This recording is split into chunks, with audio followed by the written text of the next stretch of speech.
Girl, you got to be pranking me. What are you talking about? Talking about having a baby at these ages? Didn't what's her? Her name is. Oh shit! Didn't they? Ruth?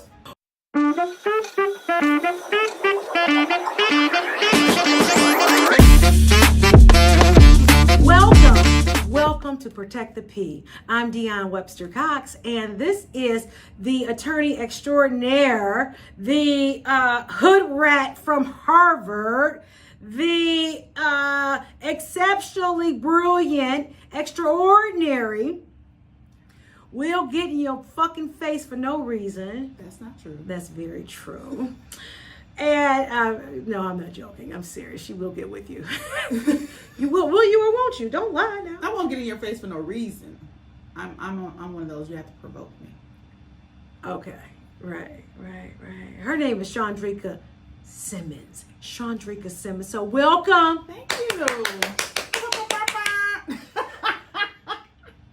All right. So we're here because I'm doing this podcast. And now, of course, I just want to give you some history, and you know about the history because you were with me. Show. You were on my other show, right? Were you were actually a guest on? Or you saw it, or what happened? No, I came to your taping. You taped on Woodward. On Woodward. It was in Highland Park. Yeah, I came to your taping. Yeah. Mm-hmm. So here it is. I told you I was doing one. I was going to do a podcast, and you reminded me, not this year, maybe it was sometime last year, or maybe the year before, because you were doing a podcast when you started Hood Rat to Harvard, and I don't know if you did it. You said, I invited you on my show and you didn't come. And I said, what, you did? He was like, yes, I did. So I didn't remember it. I might have been drinking at the time when you mentioned it. It's true. It's true. So I'm just happy that you now have decided, and you did not do like I did, and you came on. So I'm happy about that, right? Yes. I'm happy about that. And how do we know each other? We went to law school together.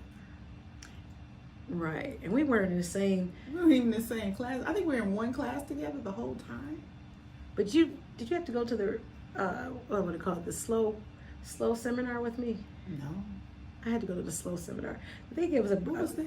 That was when you first started. They gave you a test, some type of I don't know, some type of census assessment, some type of assessment to see where you were.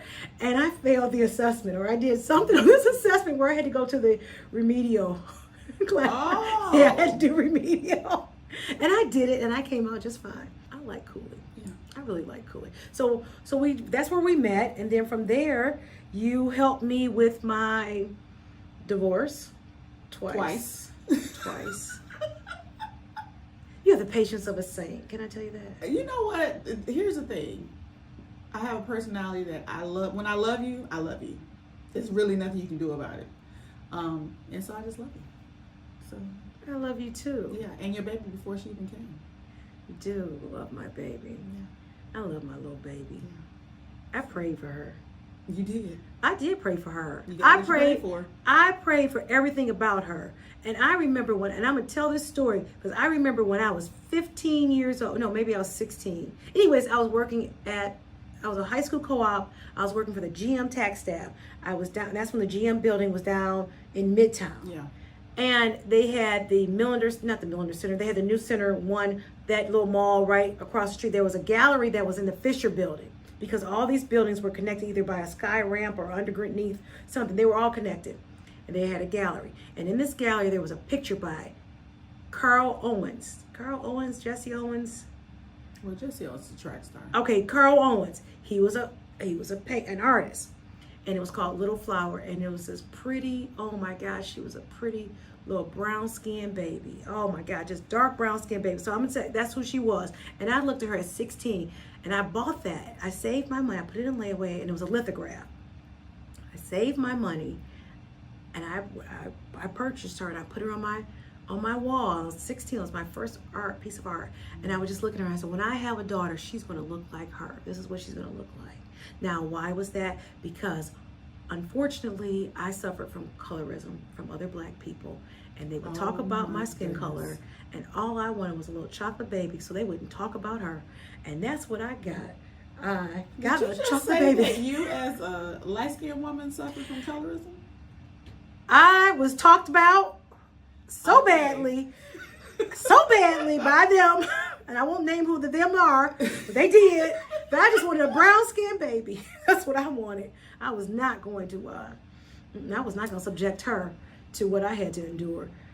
Yes, and that's the truth. That's the truth. Wow, that's very interesting. That's your truth.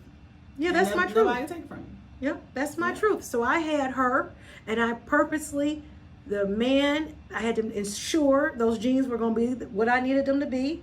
So if you look at him, I was trying to make sure she would come out the way I wanted her to be. What was that, Dr. Shivago? Was it, you know how you're trying to genetically engineer something? I think women do it all the time. Yeah, I tried it. It didn't work. I think they do it. Not tried for color, but tried for gender. Okay. You want a boy? Uh-huh. Yes. I want that last one to be a boy. She's the only one that I planned. She's the only birth that I planned. And it's not another too late. girl.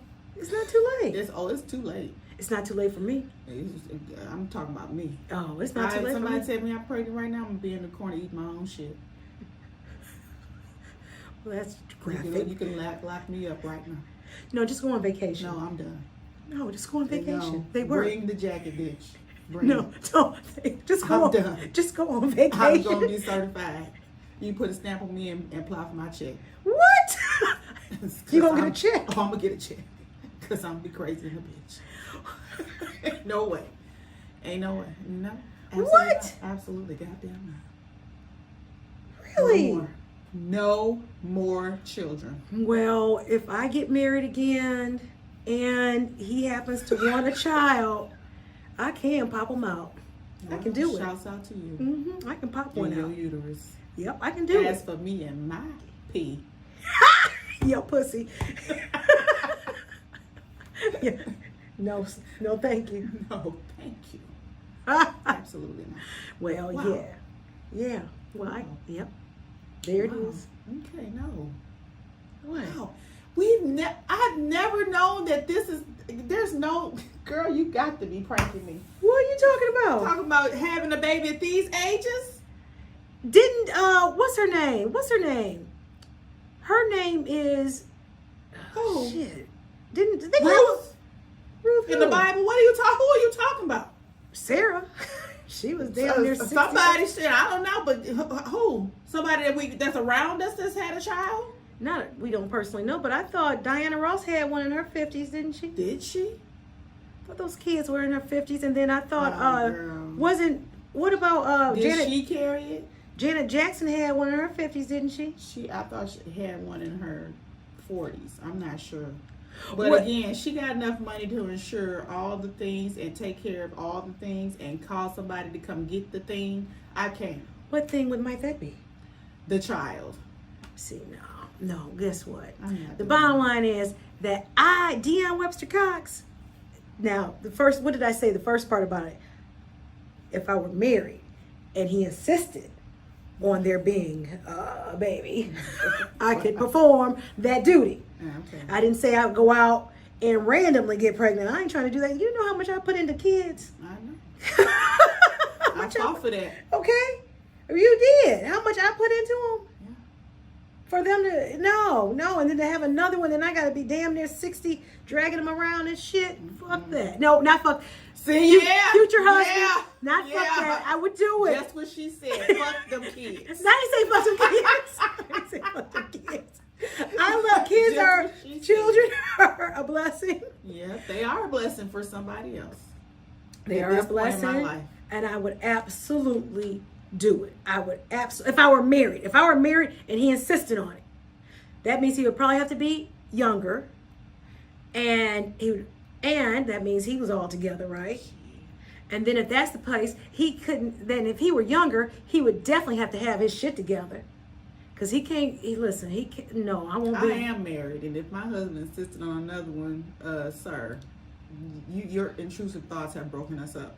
Because the fuck? Absolutely not, sir. Okay. Well, mine wouldn't do that because we on the same page. All right. We done. Okay. Y'all done. Now, I'm saying, but there would have to be some things. So in order for me to get to it with a younger man, he would have to have certain things, meaning he has to be able to, he has to truly make my damn payroll. He has to make that Not make your payroll. In a month. Oh, he has to actually every month. He got to be able to at least bring in my payroll, and I'm talking about that has to be his just part, maybe 50%. No, that has to be 25% of his net, unless he's a business owner. But he has to, he has to be a provider for me. I need him to know that he's got me. That's what I need. So if you can do all that, if you got me, I can pop out one for you. If you ain't got me, I ain't just having no kids by no random ass and can't do shit. And I got to take care of him. And no. Now, we break up, I got the child anyways. But I want to make sure that he's got something where I don't have to. I'm just telling you. Okay. That's how I'm doing it. That's right. That's very interesting. But I thought this podcast was Protect the P. In this case, the P would be peace. That's your piece. Okay. I just told what my piece would be under the circumstances. Okay. So peace of mind, peace of leisure, peace of loneliness, peace of alonement. I need all the peace. Peace. We do. I need it too. I need peace. Oh my. Do you enjoy what you do? Absolutely. I'd do it for free if I could. Would you? I would. I'd do it for free if I could. What does that mean? Meaning that if I could just be a lawyer and I'm taken care of, meaning all my needs are met and my desires are met, I would take people's cases for free. I would give free legal advice. I would do all those things if all my needs and my desires were met. But because they're not, and they have to be met by me grinding and getting a check, I charge. But I wouldn't. I absolutely adore being a lawyer. I absolutely love it. I wouldn't do anything else in the world. And people have asked me about, now people have approached me pretty much in every Democratic administration about being a judge, because the city that I live in, we don't have many lawyers that choose to live there. It's the poorest city in the richest county here in Michigan. And so we don't have many lawyers that actually live in that city. So when things come up for like district court and stuff, people approach me all the time and say, you want to be a judge? I do not. And nothing I can do about it. Absolutely nothing. That's a word to you guys. Protect your peace, protect your person. You need to tell early. Anything that's happening to you or around you, say something then. Yep. Right. And that also goes for interacting with people, protecting my peace. I'm going to cuss you out the first time. Right. Not going to wait. Not going to let it build up. You're going to get this tongue lashing now, because I'm not going to stress over your ass. So say something now, not later. Well, see, you've got more. This is where we are different. Because I don't necessarily do it at first. Because I have to process it. Oh, no. Because my temper... You just show up and be Dionne. That's it. That's all I've ever wanted to be. All I ever wanted to be was a rich, beautiful woman with a wealthy husband who let me have my way. That is my... Those are goals. That's my fervent prayer.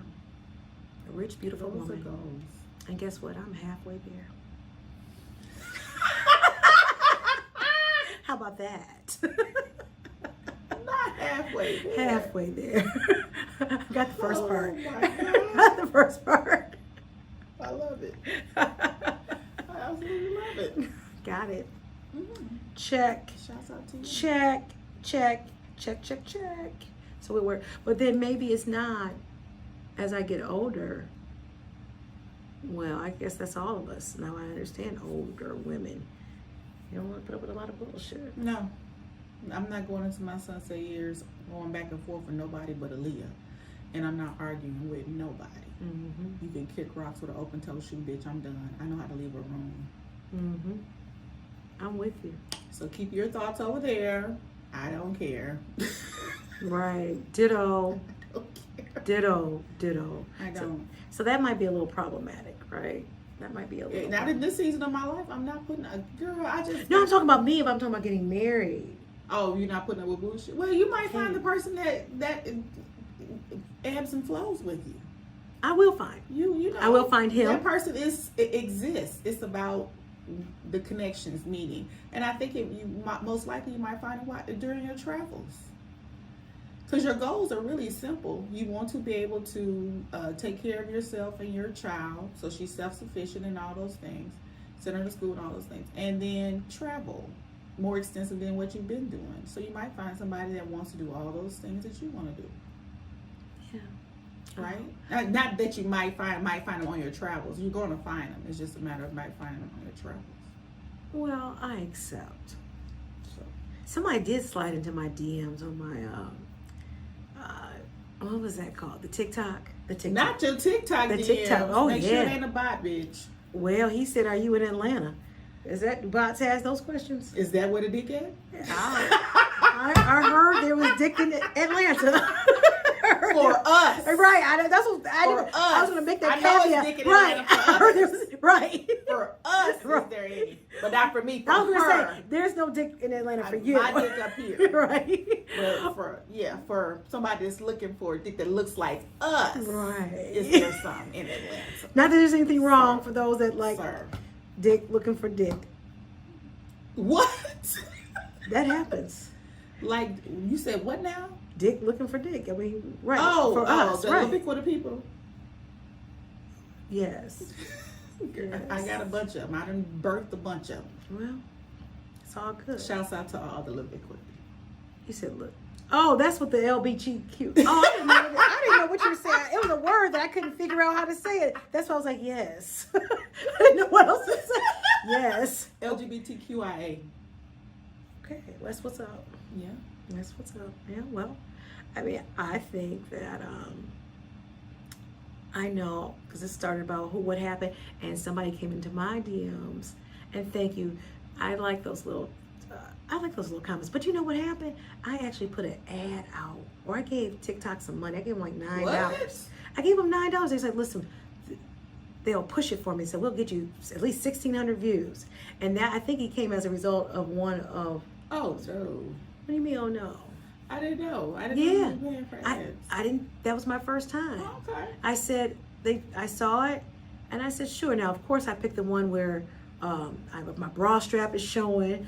I come walking in looking like strong old woman. And then I got this Clorox handy wipes in my hand, and I'm being asked the question, how does it feel to have to, and then here I am, okay, yeah, I'm running the whole office, and how does it feel? And I say absolutely wonderful, because it does, because I prayed for this, right? I prayed for everything I have, and he answered my prayer.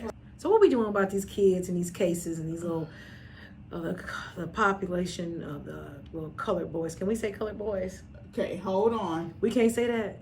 Okay, first off, it's not colored boys. I know what it is. It's little black boys, but I'm being funny from the white man who said The color sorority. The color sorority. Girl, the fuck you talking about? color. What is happening? The color. It's like we are regressing as a nation. It is. I watched a video the other day of a lady. No, it was a white male up here talking about black Gen Xers. Why are y'all so mad? And then she came in and said, "Let me tell you why. Because we counted on you. We all grew up together. We grew up on hip hop. We grew up on MTV. We grew up going to school together, and then y'all turned on us and became y'all parents again." Who's angry? Well, I'm a black Gen Xer. I'm not angry. I'm not angry. I'm disappointed. Is what I am. I'm disappointed at because that is true.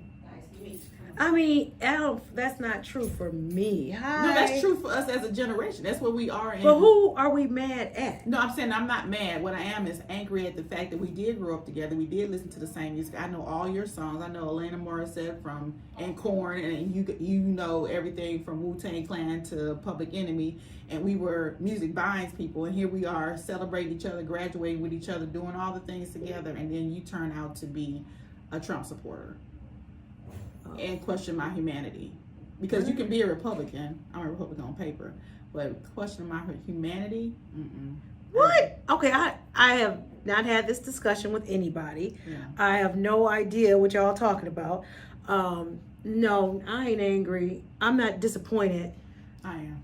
Oh no, I can't. I ain't got time for that shit. No, I don't think we would be where we are in the society if it was we do everything in love. That's not it. I don't understand the hatred in the environment, and that bleeds into our cases.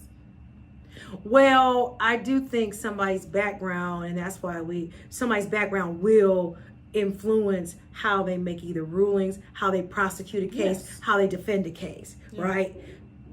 Yes, absolutely. So, yes, I definitely believe somebody's background, because that's why we want that's why we wanted more judges that look like us, right?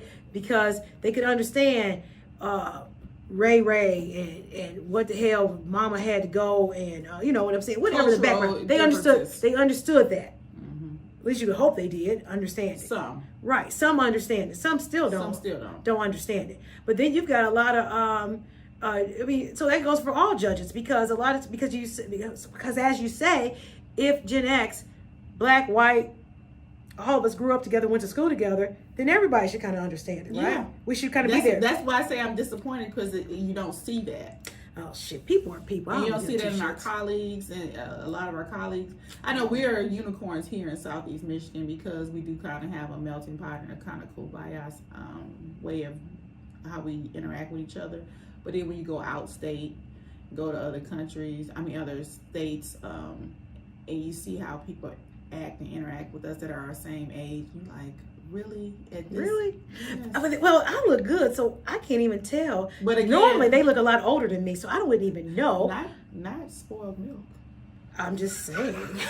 So I wouldn't even know if somebody was. I wouldn't even know. So I look at myself as looking. I know I'm 54, and I know I really don't even look like it. But I think I look about. I think I can still push off late 30s. I'm just telling you. And the white man's program, Viacom, told me my biological age was 49. So I know I'm not looking 54. That's what the white man's company told me. Not the white man's Yeah.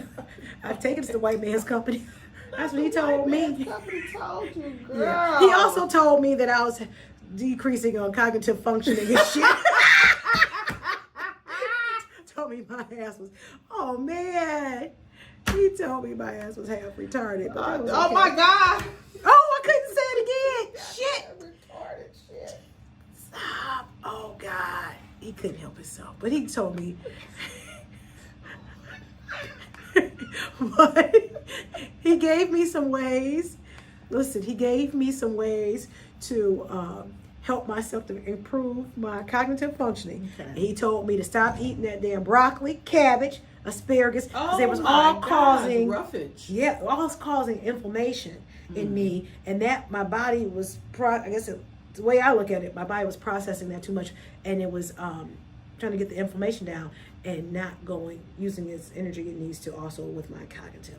Now I thought that was a wonderful thing, because I said, if now I'm half retarded, and if all I gotta do is take the pills that they have, I will be off of this world. Y'all won't even be able to half-ass talk to me. I'll be almost like Lawnmower Man in the computer. No. If you know that movie, you know that movie.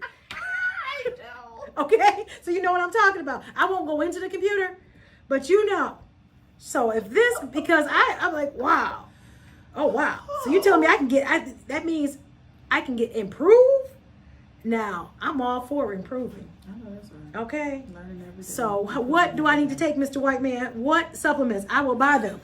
Because I want to improve my cognitive functioning. Not your cognitive functioning. That's what he told me. That's good, though. That is good. That's real good. Because he tested, it was a company, BioMe, and they test your biomes, and they have you test your saliva, your blood, and your bowel movement. Okay. Yes. You have to so you had to give a stool sample. I had to give a stool sample, and I did all of that. And they came back with the test, and they told me the list of foods that I could not eat, that I should avoid, some that I should just minimize. Onions, garlic, but told me to avoid broccoli, told me to avoid cabbage, told me to avoid cauliflower. You know, those are kind of your go-to, right? But I can eat. Especially if you think you're eating healthy. Right. So that's why, because, my issue, because I work out. Yeah, you had the bloated. I had the bloated stomach. I stopped drinking. So what was it? Was it an alcohol belly? Is it a mom belly? Is it a, what the hell kind of belly is it? Yeah. But it's a belly. It's a belly. Yeah, but it's coming down. Yeah, mine is Gluten. I'm gluten sensitive. Okay, so and I can't eat rice. So when you eat that, you swell up. Yeah. Yeah. Well, I almost die if I eat rice. Oh God, that's horrible. Who are you telling? A girl from Louisiana that can't eat rice? That's horrible. Girl, I almost flipped the table in New Orleans last year. Because you wanted rice? My kids wanted us to go to this gumbo spot, and I've been wanting to go here for years. We finally go. Everybody at the table eating gumbo except for me, because gumbo come with rice. Well, you have it without rice. I know, you can't have it without rice. You gotta have it how it's supposed to. You have, for this restaurant, you have to have it how they present it. And my kids was just sopping it up. So you could, I mean, I went to New Orleans earlier this year, and I wasn't impressed at all. I just Impressed wasn't with impressed. The gumbo. I didn't have a gumbo. Well, I don't know where you went. I'm just saying, where I went, I wasn't impressed. Yeah, well, I wasn't impressed with the What beignets. we won't do is speak negative about my city. Ain't nobody spoke negative about it. Nobody spoke. You just did. How was I it? went to New Orleans, and I wasn't impressed with the gumbo that I had. Let's say that. Don't say I went to New Orleans. I wasn't impressed. I went to New Orleans, ate some gumbo at a restaurant I cannot name right now, and I did not like it. I didn't say I didn't like it. I said I wasn't impressed. Oh, you did like it. No, I think I make a better gumbo. I paid for it. I didn't say take this crap back. I ate it. Oh, okay. I ate it. I did a taste test. It wasn't to my palate because I was thinking of a more thicker gumbo. I wanted a thicker. Depends. Like some people have a darker roux, some people have a lighter roux. Okay, well every place I went had a light roux, and I want that. I think the roux is made up of the flour, right? Roux, yeah. Yeah. Sometimes so they people brown make it. A roux with flour. Sometimes people make a roux with tomatoes. Tomatoes get thick. So what makes it thick? You have to cook it down. You cook the tomatoes down. Oh. And you add all your cream and all that stuff. We make a gumbo with that. Well, maybe that's what you should do. Maybe make me a gumbo. Oh no, you can't make it with rice. I make the best gumbo. You ask my whole family. Well, but I started making it once they told me I was allergic to rice because you motherfuckers will be getting this gumbo and I can't eat it. So fuck you. Well, fine, fine. If that's your opinion. That's exactly how I feel. Gumbo, etouffee, all of it. I can't have it. I'm not cooking. Oh, well, so that's your prerogative. Yeah. I certainly understand and appreciate that. I'd like you to reconsider. Mm-hmm. I'd like to taste this world famous. I make a filet gumbo. Oh, really? I do. That's how my grandmama told me. Okay. Well, like I said, I was not at somebody. I can't say that I went to somebody's. So I'm gonna add this caveat. I was not at anybody's house that they made something. And I said, "Oh no, God no." I was at a restaurant, which, as we know, they try to make it for the broad taste of, for the broad spectrum of people. I'm telling you. Okay, I wasn't impressed with the combos that I had, but I did pay for it. I didn't say take this back. I wasn't impressed with the beignets. I thought it was. Where'd you go? The world famous. You went to Cafe du Monde? Cafe du Monde. Girl. That's what I'm saying. I just thought it was slave food. I said, you know what? Oh my God. I can see what happened. Slave food. Well, this is what I thought. It was like a bread. And the bread had some powdered sugar on it. I can imagine them saying, "Hey, Kissy, Sissy, you want a piece?" And they put a little powdered sugar on it. And they're like, "Oh, this is wonderful. Oh, yes." And it was just because it was a treat. Oh, my goodness. I can see it being a treat. But we've got so much has happened with desserts out here. I mean, you've got your croissants. So I just thought it was like a piece of bread with some powdered sugar on it. I was like, no. I don't have to have that skin. I'm good. Yeah, you went to the wrong place. Next time if we go to New Orleans, you go to New Orleans, I'm trying to see if I can go so we take you to all the right places. Okay. I'm willing. Now, I'll tell you one thing. I had king bread from Kroger. Now, I was looking for that king cake. Oh, I think it's king cake. I was looking for king cake. Because if the king cake that I had from the Krogers was delicious, I damn near ate all of that. I had to throw it away, did not eat it. Oh. And then it had a little baby Jesus in there. And I actually I didn't eat the baby Jesus, but I had that. So I'm telling you. You the one found it? I found the baby Jesus. Well, that's good. Uh-oh. Who is this? Thank you. Good luck. Yeah. Thank you. Finding the baby Jesus in the king cake. Hey, come here. Come here for a minute. Oh, What you mean? I ain't gonna be on the podcast. You already on. Gotcha. You see, we working on Saturday. All right. We did good. We talked about everything. You weren't that offensive. I probably was very offensive. Whoa. I was probably very offensive. I'm not offensive. I don't know where that comes from. You weren't that offensive. I'm never offensive. I'm matter of fact. Your podcast with the extraordinary. There she comes. She don't want to be over. Here she comes. Extraordinary attorney Simmons. Absolutely. How about that? Well, isn't that wonderful? Hello, attorney Simmons. Hello there. Extraordinary. Oh, look at her Hello, hiding Attorney. behind. Extraordinary. Look at her hiding. Hello, What is you? Attorney What are you? A Simmons. damn a peeper or peeper time? What is you doing? What is you doing? I don't give you permission to take me. That's Well, But I messed will up. sue because Well, I you- have a JD. But I just wanted to say Thank the you. extraordinary African American women attorney. A Hood Rat to Harvard. A Hood Rat to Harvard on all platforms as well. And I have a podcast called Hood Rat to Harvard. And one day we'll probably have attorney Dionne Webster-Cox on our podcast as well. So yeah. And then if my website is lawchick.com, lawchic.com. Thank you. Oh, give your phone number. To call the office if you have a good salacious case or you just need some legal advice, 248-732-7559. Oh, that's nice. Okay. Thank you and thank you. You're welcome. You're welcome.